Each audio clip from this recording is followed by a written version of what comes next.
नमस्कार दोस्तों, अंश म्यूजिक क्लासेस में आप सभी का हार्दिक स्वागत है। मैं आशा करता हूं कि आप सभी अच्छे होंगे। जैसा कि आप जानते हैं, हम लोग संगीत रत्नाकर पे चर्चा कर रहे हैं। आज इस ग्रंथ का अंतिम क्लासेज हम लोग कर रहे हैं। हमें आशा है कि आप सभी काफ़ी कुछ चीज़ें समझ गए होंगे इसके बारे में। अगर इसके बावजूद कुछ ऐसा है जो आपको ना समझ में आया हो तो कमेंट बॉक्स में ज़रूर कमेंट करिए। मैं प्रयास करूँगा कि आपको समझा पाऊँ। तो आइए विलम्ब ना करते हुए शुरू करते हैं आज की क्लास को, अंतिम क्लास को। छठे अध्याय में वादों का वर्गीकरण 4 प्रकार से किया गया है। 4 प्रकार से वाद्य वर्गीकरण बताया गया है। तत्, औनद, घन, सुषिर, उसके बारे में बता रहे हैं। तत् के अंतर्गत वीणा, यानी कि वीणा तत्ववाद के अंतर्गत है। अब इसमें वीणा के विभिन्न प्रकार बताए गए हैं, ठीक ना। जिन प्रसिद्ध वीणाओं का उल्लेख किया है वे हैं चित्रा, ठीक है, चित्रा, विपंची, मत कोकिला, अलापिनी, किन्नरी, पिनाकी एवं निशंक वीणा। निशंक इनकी अपनी खुद की वीणा थी, ठीक है।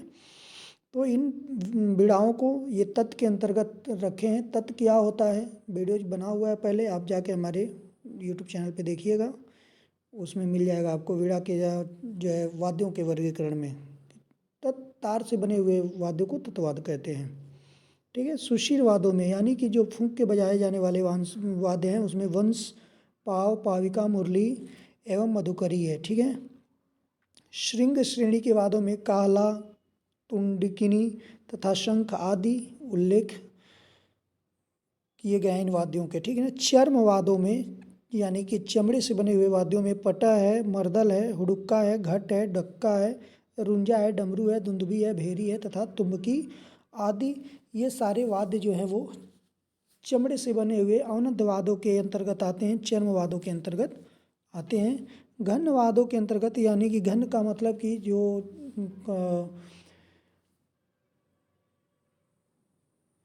घन वाद्य के अंतर्गत जो भी लोहे से बने हुए जो वाद्य यंत्र आते हैं, जो जैसे मंजीरा है, झांझ है, ये सारी चीज़ें मुख्य रूप से कान से ताल, घंटा, क्षुद्र घंटिका, जय घंटा, कमरा तथा पट्टी आदि का वर्णन किया गया है छठे अध्याय के अंतर्गत, जिसमें घन वादों के अंतर्गत, ठीक है ना।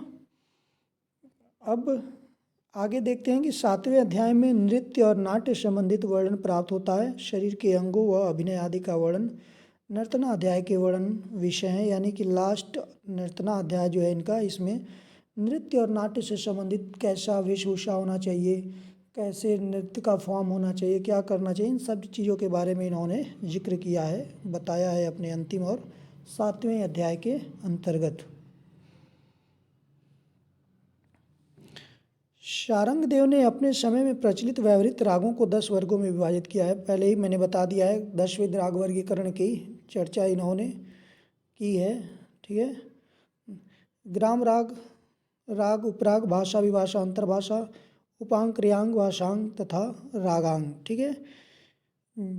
जातियों का विस्तार पूर्वक वर्णन करने के उपरांत ग्राम रागों को जातियों से उत्पन्न माना गया है। शारंग देव के स्वर और राग आधुनिक स्वर और राग से साम्यता नहीं रखते हैं, यानी कि आज के स्वर और राग से मेल जोल नहीं है, जो है शारंग देव के जो स्वर और राग हैं उनका।